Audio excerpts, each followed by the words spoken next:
இலங்கை தொழிலாளர் காங்கிரசின் மேதின கூட்டம் ஜனாதிபதி ரணில் விக்ரமசிங்க தலைமையில் ஹட்டன் கொட்டகலை மைதானத்தில் இன்று காலை ஆரம்பமானது.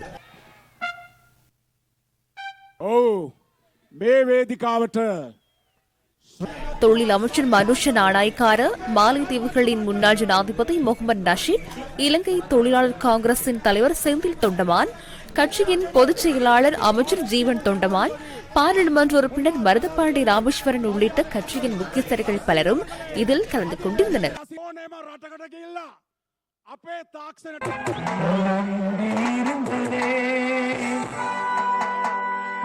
மே கால சீமாவ அத்தரே என்னால் தனியாக இந்த நாட்டை முன்னோக்கி கொண்டு செல்ல முடியாமையினால் அரசாங்கம் ஒன்றை உருவாக்க நேரிட்டது. அதன்போது ஜீவன் தொண்டமான் அமைச்சராக பொறுப்பேற்றுக் கொண்டார். 2022ஆம் ஆண்டிலிருந்து இதுவரை இந்த அமைச்சரவையினால் கிடைத்த ஒத்துழைப்புகள் காரணமாக என்னால் இந்த செயற்பாடுகளை முன்னோக்கி கொண்டு செல்ல முடிந்தது. அன்று பெருந்தோட்ட தொழிலாளர்களே அதிக அளவில் பாதிக்கப்பட்டனர். அவர்கள் எவ்வாறு வாழ்ந்தார்கள் என்பது கேள்விக்குறியே. எனினும் பொருளாதாரத்தை கட்டியெழுப்புவதற்காக அவர்கள் மிகுந்த சிரமத்துக்கு மத்தியில் உழைத்தனர். அந்த தேயிலையை நாம் வெளிநாடுகளுக்கு ஏற்றுமதி செய்தோம். அதன் காரணமாக 2023ஆம் ஆண்டிலும் 2024ஆம் ஆண்டிலும் நமக்கு அந்நிய செலாவணி கிடைத்தது. எனவே நாட்டின் ஜனாதிபதி என்ற வகையில் பெருந்தோட்ட தொழிலாளர்களுக்கு நான் நன்றி கூறுகின்றேன். அரசாங்க ஊழியர்களின் சம்பளத்தை நாம் 10,000 ரூபாவால் அதிகரித்தோம். அஸ்வசம கொடுப்பனவை அதிகரித்தோம். நாம் இவ்வாறு செயற்படும் பொழுது தனியார் துறையினரும் ஒவ்வொரு இடங்களில் சம்பளத்தை அதிகரித்தனர். தற்போது பெருந்தோட்ட தொழிலாளர்களே எஞ்சியுள்ளனர். நேற்றிரவு முதல் பெருந்தோட்ட தொழிலாளர்களின் வருமானத்தை 1,700 ரூபாவாக அமைச்சர் மனுஷ நாணயக்கார அதிகரித்துள்ளார். அதற்கமைய நாளாந்தம் அவர்களுக்கு 1,700 ரூபாய் கிடைக்கும்.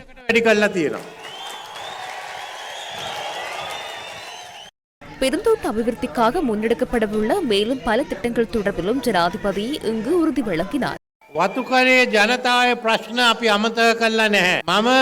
பெருந்தோட்ட தொழிலாளர்களை நாம் ஒருபோதும் மறந்துவிடவில்லை.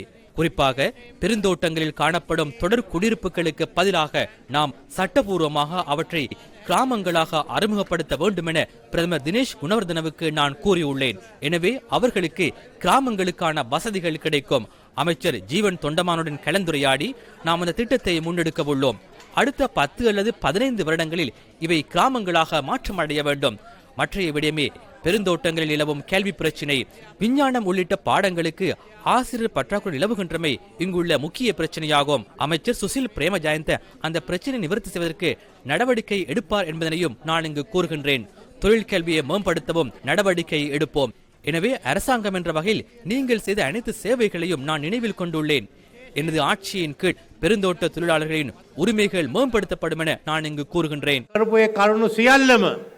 මම යටතේ වතුකම්කරු ජනතාවගේ අයිතිවාසිකම් දියුණු වෙනවා කියලා කියන්න කැමතියි. உங்களுக்கு தெரியும், இலங்கை தொழிலாளர் காங்கிரஸ்னா சொன்னதை மட்டும்தான் செய்யும், செய்யறதை மட்டும்தான் சொல்லுவோம். இன்னைக்கு நிறைய பேர் காங்கிரஸ் என்ன செஞ்சிச்சு உங்களை கேள்வி கேட்கறதுக்கு இந்த நாட்டில் உரிமை வாங்கி கொடுத்ததே காங்கிரஸ் தான். அதுதான் முதல்ல காங்கிரஸ் செஞ்சிச்சு. இன்னைக்கு இந்த சம்பள உயர்வு எடுத்துக்கங்க, காங்கிரஸ் வாங்கி கொடுக்காதுன்னு சொல்லி பட்டாசு போன நிறைய பேர் இருந்தா.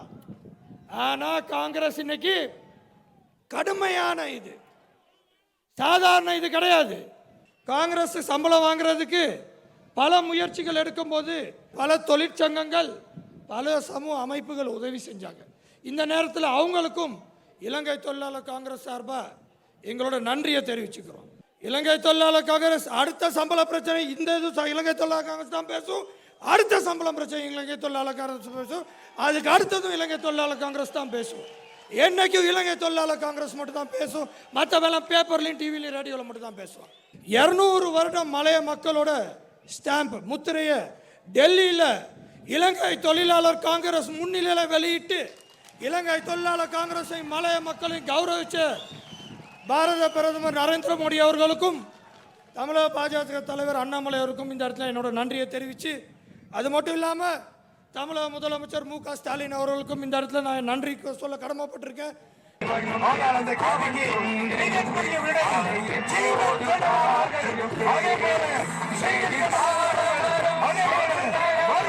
அன்னைக்கு சில பேர் சொன்னாங்க, ஜீவன் தொண்டமான் 30 நாள் சொன்னாரு. 30 நாள்ல சபையை கூட்டம் 1700 சொன்னோம். சொன்னால செஞ்சிருக்கோம். எவ்வளவு முடியாது சொல்ல முடியும்.